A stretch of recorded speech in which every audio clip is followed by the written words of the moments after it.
Okay, here I am again with my dear friend Jeff Goldstein. Um, and Jeff, you were talking a bit before about integrating mind, spirit, body, and being an integrated person and living an integrated life, and bringing that quality of oneness into our relationships with other people. So maybe you could talk a little bit about that. Okay, well, we have different qualities within ourselves. I mean, different parts of ourselves. Right.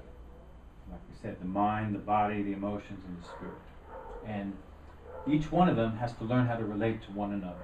Okay, if Well, independently. or can you say that we need to organize them, unify them in some way, so that we could be an integrated being? Right, exactly. Okay. So they need to learn to relate to one another. Each one, the spirit with the body, the spirit with the emotions, the spirit with the mind, and the mind and the emotions, the mind and the body. Each one has to learn to communicate. This is part of what our life work or discovery of ourself is all about, is learning how to communicate with ourselves and learning how to pick up that information. And to integrate our aspects. Right. Well, that integrates it. Once we learn to communicate, that integrates it. This is the core of integration. So, with many people, the mind and the mind and the emotions don't communicate well. I have a feeling, and what do I do with this feeling? Or push out the feeling, or the feeling takes over the mind and starts just to speak endlessly. Or, Okay. So how do we achieve this mind body spirit integration? How have you done it in your life? well, I don't know if there's one simple answer for that, but basically, I like to have enough space alone where I can separate these parts and experience them separately. I want to be in my spirit. When I'm in my spirit, I just want to be in my spirit. I like to be floating and loving and kind of like in another space. When I'm in my mind, sometimes I like to be just in my mind, where I'm just my mind, like I'm writing, and it doesn't matter what I'm writing. It's just coming out of me, and just coming. My mind is just creating together. When I'm in my emotions, I like to just feel. I just get to a place sometimes I just want to feel. What it's just beautiful feeling, and without clothing it with anything. And I like to be in my body. I like to just say, okay, my body needs exercise. I'm going and moving in my body. I'm in my body and get into my body. Or if I'm really hungry, I want to eat and I want to enjoy that food and bring it into my body to be healthy. Or if I need to sleep, I need to take my body into a place of sleep. Sleep's a little different. But basically, so I spend time with each aspect of myself. Not always thinking it. I don't have like a ritual and put up in the morning. Okay, time to do this. But then, once I do that, then they have to learn to relate together. So I have to teach my mind and my emotions how to relate together. And many of the people that I've worked with, students of mine, and people that have come for treatments with me, I've told them, your mind and your emotions, they're fighting each other. So the best thing you can do is write. You sit down and write what your emotions are. Or you speak into a recorder of what your emotions are. So you want to get out your emotions. You want to get your mind and your emotions talking together. You don't have to show it anyone. Bring up a subject. Okay, how do I feel about my mother? Oh, I love my mother. I miss my mother. Whatever it is, like you write it down. How do I feel about the day? How do I feel about this person? How do I feel about myself? And you write it. No one has to see it. But once you write it down, it's there, and then you can look at it and say, okay, this is what I'm feeling. This is my mind and my emotions communicating together. So it's practice sessions in a sense. You just need to practice. My body needs to listen to my emotions. I mean, I get a lot of emotions that come into my body, and I need to have certain control. But I get all sorts of feelings come into my body. Feelings of love, feelings of appreciations, feelings of sadness, feelings of many different feelings. And so I need to have a control over that. And then I have with my mind, like sometimes the mind is just a great tool, and sometimes it just needs to be on observing in a sense. And as I said before, the spirit is kind of overall with everything. What do you do to bring it all together? Do you have a practice or a recommendation that you could recommend to audience to bring it all in together? I mean, I can't imagine life thinking about my emotions and my mind and my body as, Right. you know, I mean, I don't, because I have a very unusual life, as you might imagine. But I can't imagine thinking about, oh, I'm going to give this to my mind or my emotion. Yeah. Well, I don't do that either. I don't suppose you do. This is just the philosophy. Okay, we're talking about the philosophy. All right, let's talk Once about.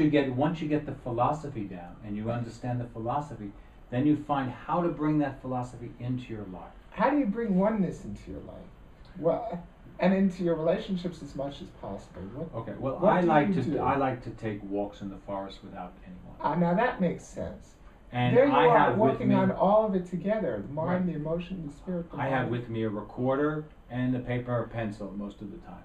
And so Okay, here we I are. can stop anytime I want. I can record. I can walk and record. Sometimes I never listen to it. Sometimes I don't even know what I'm saying.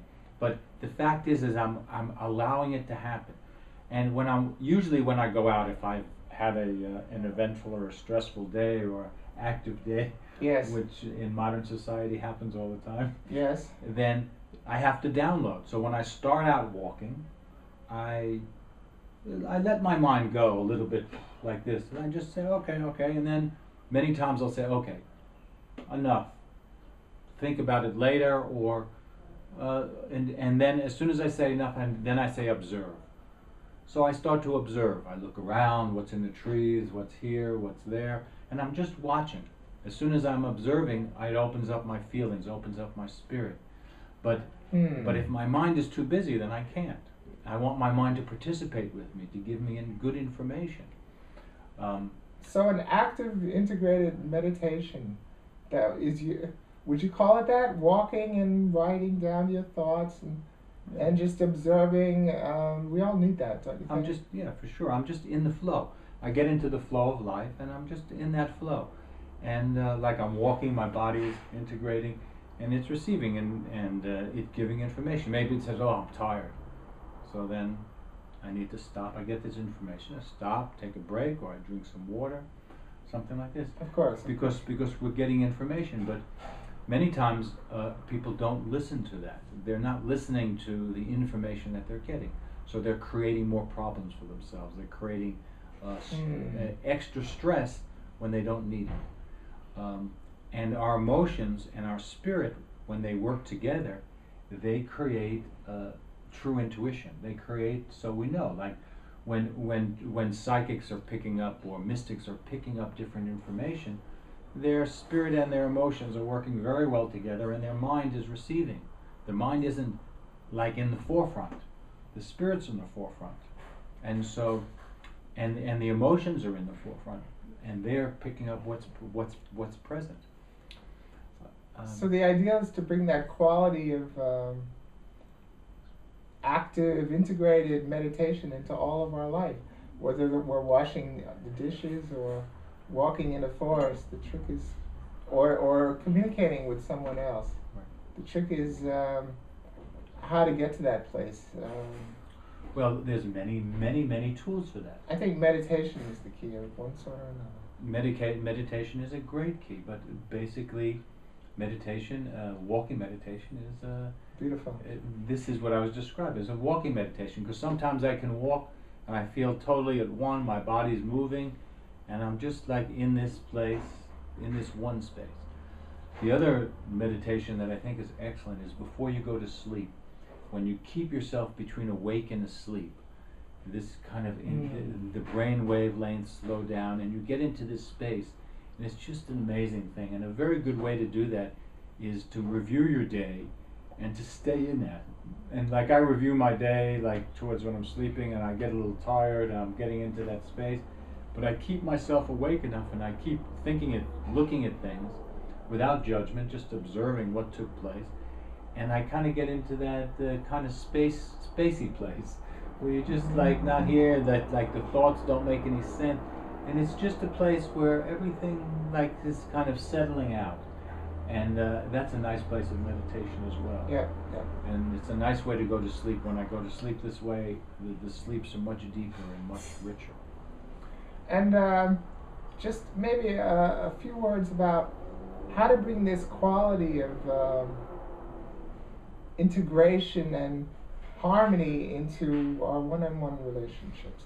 Do you have any thoughts about that? Well, if a person has to be enough in relationship with themselves that the toxins or the problems don't pour out Yes, indeed. without control. Exactly so, exactly. So in other words, there has to be enough control in a person. If there isn't enough control, then it's or difficult. balance or harmony. It's difficult to have a good relationship You with betcha, another person. you betcha. Because if someone's all the time spilling out their problems It or won't their work. thoughts or their, No. then the other person just gets tired. I mean, And you just that- get tired of listening. And that's why we all have to have like a nature walk, like you say. Because being in nature, of course, is such a big healer. Without that, it's very hard to be in a quality one-on-one relationship. So Well, each person has a different. Some people don't go to nature. They can do it in the gym, or they can do it running, or they can do perhaps it. Each person. I find it hard to believe without a connection to nature. It seems to me this harmonious essence. It seems to me very, very hard to achieve in a gym or so on and so forth. Well, we have a connection to nature because nature. This is nature. This is nature. This is nature, and This is nature is nature. breathing in and out is nature. We're natural. Yes. We're natural beings, and so many times we forget that we're natural beings. We think that we're like if you're in a gym just pumping like this. It won't do it. Right, Not if it's me. but I've met people that go and they're in the flow, and being in water is great. Swimming is great. Water being is in great, Water is yeah. a great thing, but Okay. I forgot what I was saying. So, okay, I find that very.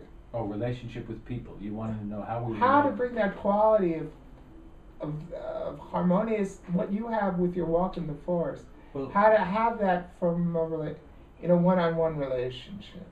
if I have a level of curiosity about what's happening with the person I'm relating to, Okay. I'm curious about it, or I'm open to it. I'm available. I have a space in me for what someone else is bringing me. So I have a space for what you're bringing me now. So I have that space, okay? Then I clothe it with what's going on with me, and I can give something back, or I can just receive it. But you have to come into it with the space already there. You have to have that. If you come into a relationship like I'm in charge, I'm the male, you're Or the whatever, female, yeah, or whatever. I'm in charge, Yeah. this is the way it works, Of course, it'll never work. then you're going to have conflicting relationship. If you come in where it's open, where you're in a space where I can flow together, then you can go back and forth.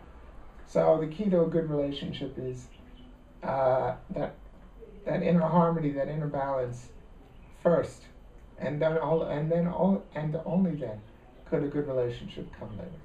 We've talked about before, you and I, about the male and female within each person. We have a male and female part.